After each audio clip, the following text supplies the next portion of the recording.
जय हिंद साथियों, आप सभी को मेरा प्यार भरा नमस्कार। मैं मुकेश यादव, मैं टारगेट से। और आज हम लोग पढ़ेंगे कक्षा 10 की मैथ एक्सरसाइज 6.6 का क्वेश्चन नंबर 7। यदि हम बात करें तो पिछली क्लास तक जो है वो हमने इस एक्सरसाइज का क्वेश्चन नंबर 6 तक हम लोगों ने कंप्लीट कर लिया था। और आज हम लोग क्वेश्चन नंबर 7 समझने का प्रयास करते हैं। एक बार क्वेश्चन नंबर 7 का स्टेटमेंट जो है उसे रीड करते हैं, फिर देखते हैं क्या कहा जा रहा है।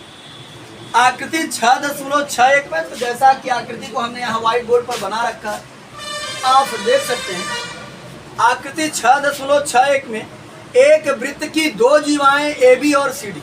ये बच्चे समझेगा, एक वृत्त की दो जीवा है, एक का नाम है ए बी और दूसरे का नाम है सी डी।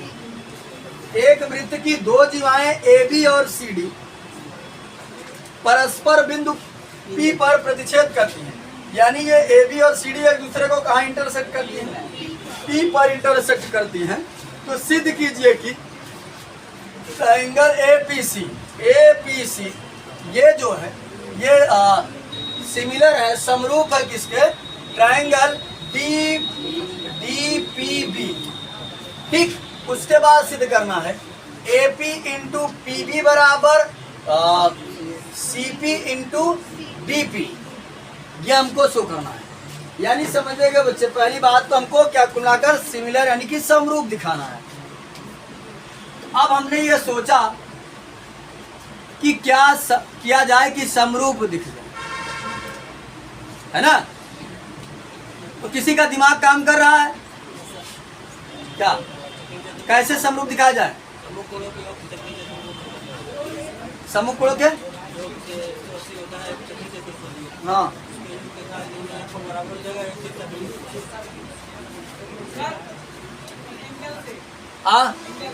कौन कौन सा एंगल बराबर दिखाएं? तीनों एंगल। अच्छा ठीक है, चलिए हाँ ठीक है। कौन बुझा? AP बराबर PB और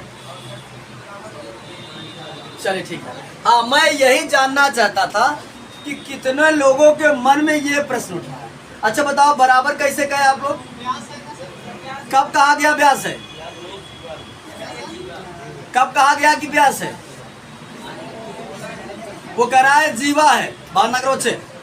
पहले आप अपने आप से प्रश्न देखो। मैं बताना चाहता था, 2 मिनट में बताकर खाली हो जाता।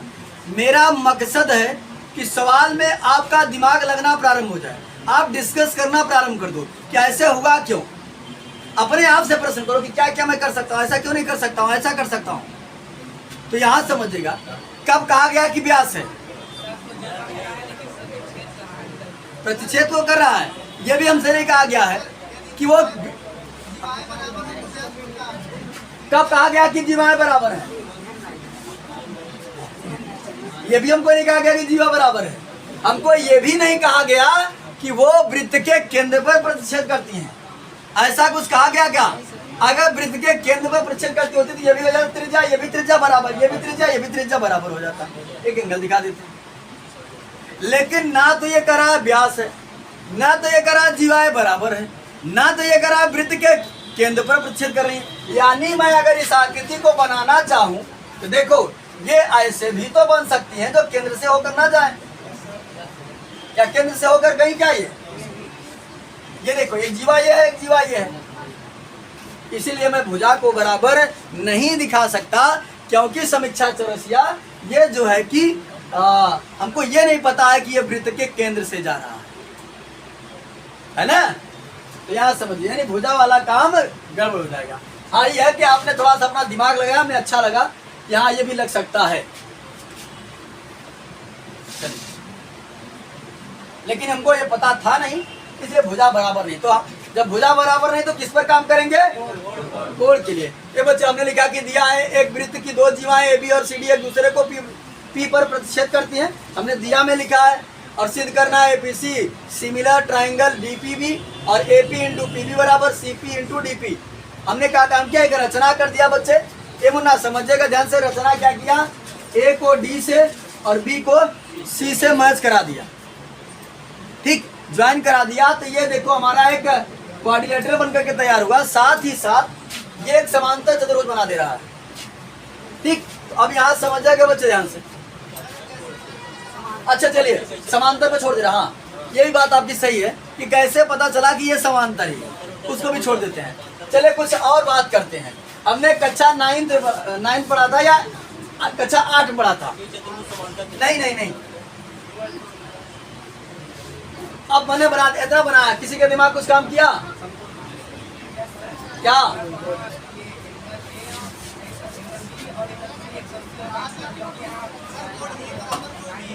कोण ए बराबर कोण डी कैसे?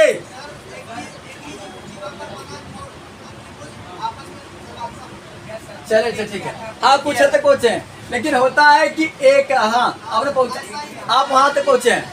होता है कि एक ही वृत्तखंड के कोण आपस में ये मुन्ना समझेगा। अगर ये वृत्त रहा, हमने इसमें एक रेखा खींचा, तो बताओ कई खंड में बटा? ये 2 खंड में, एक ये वाला और एक ही वृत्तखंड के बने कोण, यानी एक कोण ये बन रहा है, और अगर ऐसे ट्रायंगल बने, एक ही वृत्तखंड के बने कोण आपस में क्या होते हैं? ये देखो, ये दोनों त्रिभुज जो बने हैं, ये ऊपर वाले खंड में ही बने थे ना, नीचे वाले में एंगल ए बराबर एंगल बी हो जाएगा। कैसे?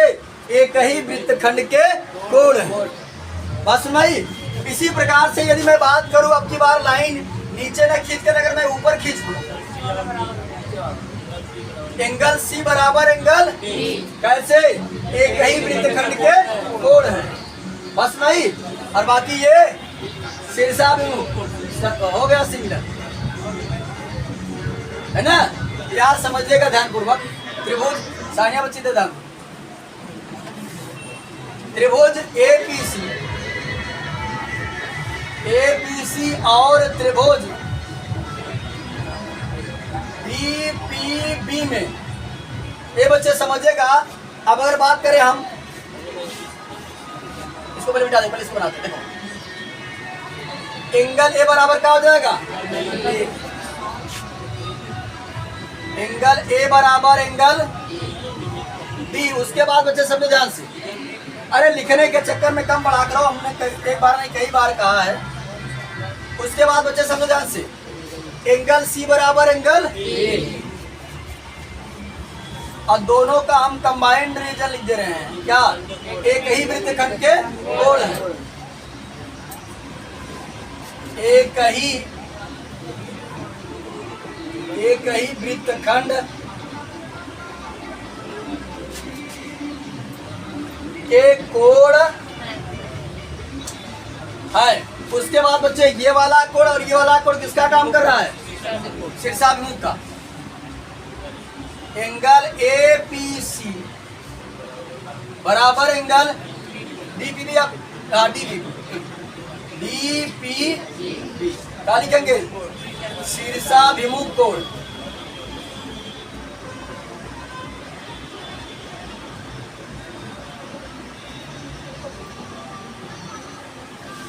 तो अब यहाँ समझिएगा, नहीं हमें ऐसा कुछ नहीं कहा गया ना। तो अब हम जानते हैं कि अगर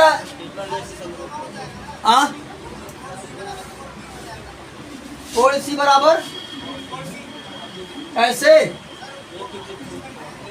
क्या करें, कैसे बनाएंगे? इसको मानेंगे आधार। चले एडी को माने आधार। हाँ, एडी को आधार मान लिया। उसके बाद अरे बी लिखना चाहिए, हमने यहाँ गलत लिखा है। सी बराबर बी रहेगा, भूलवश हमने डी लिख दिया था। एंगल सी बराबर एंगल बी ही रहेगा, बी नहीं रहेगा, हमने भूलवश लिख दिया था। अब यहाँ समझो बच्चे, किसी त्रिभुज में यदि अगर तीनों कोण बराबर हो जाए, तो वो दोनों त्रिभुज आपस में क्या हो जाते हैं? समरूप। तो त्रिभुज एपीसी समरूप त्रिभुज डीपीबी किस नियम से? ट्रिपल ए समरूपता नियम से। अब अगर कोई त्रिभुज समरूप हो जाए, तो उसकी भुजाएं आनुपातिक रूप से बराबर आप मत चला यार, समझ ध्यान से। ये बच्चे समझेगा ध्यान से। आनुपातिक रूप से बराबर होती हैं। इसका लिया हमने एपी, इसका लिया डीपी। एपी अपान डीपी बराबर, इसका लिया सीपी, इसका सीपी अपान पीबी। क्रॉस मल्टीप्लाई कर देते हैं। एपी इंटू पीबी बराबर सीपी इंटू डीपी। ये हमारा दूसरा सिद्ध हो गया और ये पहला सिद्ध हो गया। ठीक, हम लोग अगला क्वेश्चन नंबर 8 समझते हैं। यहाँ 8 लिखते हैं। यदि हम क्वेश्चन नंबर 8 की बात करें तो एक बार स्टेटमेंट रीड करते हैं और देखते हैं कि क्वेश्चन नंबर 8 में क्या कहा जा रहा है। 8 की यदि हम बच्चे बात करें तो हमसे कहा जा रहा है कि आकृति 6.62 में, तो जैसा कि आकृति को हमने व्हाइट बोर्ड पर बना रखा है, आप आकृति देख सकते हैं। एक वृत्त की दो जीवाएं AB और CD, ये रहा AB, ये रहा CD। एक वृत्त की दो जीवाएं AB और CD बढ़ाने पर परस्पर बिंदु P पर प्रतिच्छेद करती हैं। इन दोनों को अगर मैं लगातार एक्सटेंड करता हूं, बढ़ाता हूं, तो ये जाकर एक दूसरे को P पॉइंट पर इंटरसेक्ट करते हैं श्रुति साहब। ठीक है, P पॉइंट पर जाकर इंटरसेक्ट करती हैं। तो करा है, सिद्ध कीजिए कि ट्राइंगल PAC, ये छोटा वाला ट्राइंगल जो है, ये PDB बड़े वाले ट्राइंगल के सिमिलर है, समरूप है। दूसरी बात, सूर्य कुमार यादव सिद्ध करना हमको कि PA इंटू PB बराबर PC इंटू, हमने कहा इसको सिद्ध करना कठिन काम नहीं। दो अगर ट्राइंगल सिमिलर हो गए तो मैं इसको आसानी से कर सकता हूं। तो यहां समझिएगा ध्यान से, हमें कुल मिलाकर इन दोनों ट्राइंगल को पहले सिमिलर दिखाना होगा। तो समझिएगा ध्यान से, अगर आई है ना तब माला फूल ले जाओगे, अगरबत्ती ले जाओगे ना, स्वागत कर जाना और स्वागत कर भाई, अगरबत्ती दे ले जाओगे ना, बढ़िया से पूजा उजा कर दे भाई। आई हो, कहाँ से आई है? जोगापुर से आई हो था, और वो कहाँ है इसका, ततारपुर से आया है। तो सोच रहा है कि हम आई है दिल्ली से। अगर आई है ना, तो अगर दिमाग खेया हुए है ना, ऐसे घुमा के यहाँ गई, ध्यान दिया समझे कि नहीं? यार रहा गधा, दाल चावल नहीं खाते हो का? पक्का नहीं खाते हो? दाल चावल नहीं खाते हो? नहीं खाते, तुम नहीं मान सकते। खाते तो काम करता दिमाग। चलो बच्चे समझेगा। अब मैं क्या करता हूं, इन दोनों को मैं समरूप दिखाने की कोशिश करता हूं। तो आए बच्चे समझेगा ध्यान से, मैं इन दोनों ट्राइंगल को सिमिलर दिखाने की कोशिश करता हूं। देखो बच्चे, और टीचर करेंगे क्या, ये दिखा देंगे कि ये वाला एंगल जो है इसके बराबर है, ये वाला एंगल इसके बराबर है।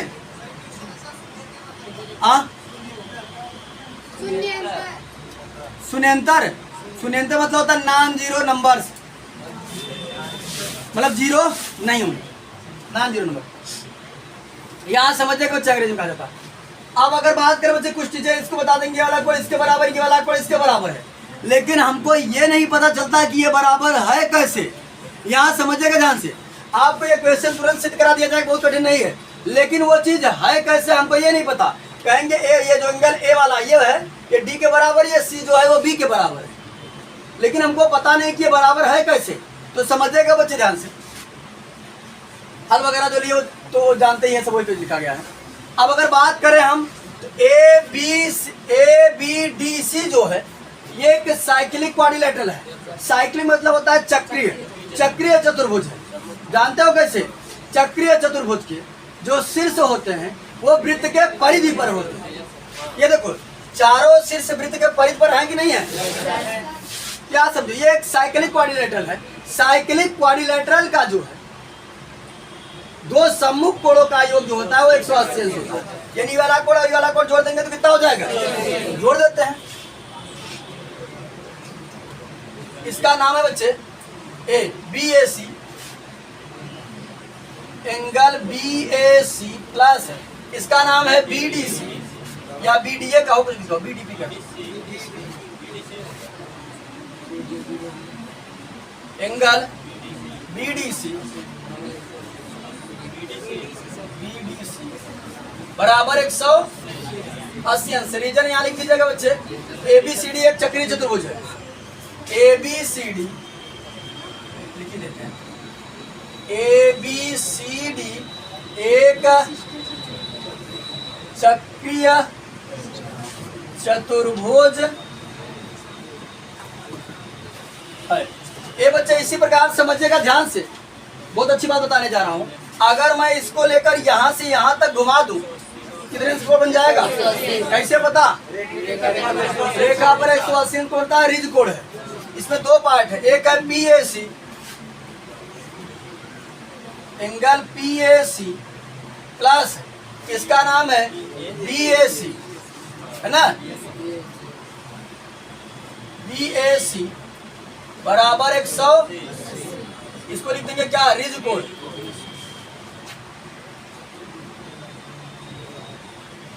रिज कोण लिखे बच्चे, कोण है, इसको मानते इक्वेशन फर्स्ट, इसको सेकंड। दोनों का दायां पक्ष क्या है, अगर दायां पक्ष बराबर तो बायां पक्ष। समीकरण 1 और 2 से comparing from equation first and second, now we get, हम देखते हैं कि दायां पक्ष बराबर है तो बायां पक्ष बराबर होगा। Angle B A C plus angle B D C, इसका बायां पक्ष है angle P A C plus angle B A C से बी ए सी कट गया, हो गया एंगल बी डी सी बराबर एंगल पी ए सी। ये बच्चे अब देखो, चाहे इसको बी डी सी लिखो और चाहे बी डी पी लिखो, बात समान देखो, बी डी यहीं रुक जाए तब पर भी यही आएगा, बी डी यहां तक आए तब पर वही आएगा। तो बी डी सी को हम क्या लिख सकते हैं, एंगल बी डी पी बराबर एंगल पी ए सी। अब दोनों चीजें बराबर हैं, कहीं भी आगे पीछे लिख सकते हैं, कोई दिक्कत नहीं। एंगल पी ए सी बराबर एंगल बी डी पी। ये बच्चे जैसे हमने इसको लगाया ऐसे समझिएगा, इसको दिखाएंगे 180, फिर यहाँ दिखाएंगे लेंगे 180, फिर दो समीकरण बनेगा उसको भी दिखाएंगे बराबर, फिर ये वाला कट जाएगा, फिर आ जाएगा हमारा ये वाला कोण इसके बराबर आ जाएगा। तो पूरा सेम प्रोसेस नहीं करेंगे, लिख देंगे इसी प्रकार। लेकिन ये पता होगा ना कैसे आ रहा है। इसी प्रकार angle A C P, angle A C P बराबर किसी बराबर हो जाएगा, इसके कारण उसका angle P B D, angle P B D. ये बच्चा हम दोनों को जिसको समरूप दिखाना समरूप दिखा देते हैं। यहाँ समझिएगा ध्यान से, त्रिभुज कौन कौन सा था, पी ए सी और त्रिभुज पी डी बी में पी डी बी ना। चलो बच्चे समझिएगा ध्यान से, अगर बात करें देखो, इसका ये वाला कोण इसके बराबर दिखाए हैं, इसका ये वाला कोण इसके बराबर दिखाए हैं, ठीक है, दिखाए हैं। यहाँ पर लिखेंगे एंगल कहाँ गया, P A C, angle P A C बराबर एंगल बी डी पी। दूसरे की बात करें, ये वाला कोण इसके बराबर दिखाए हैं, एंगल ए सी पी बराबर एंगल पी डी डी। इन दोनों का कंबाइंड डिजिट लिख दीजिएगा, हम छोड़ दे रहे हैं कि ऊपर सिद्ध कर चुके हैं। और ये जो एंगल पी है ये क्या है, कॉमन है। Angle P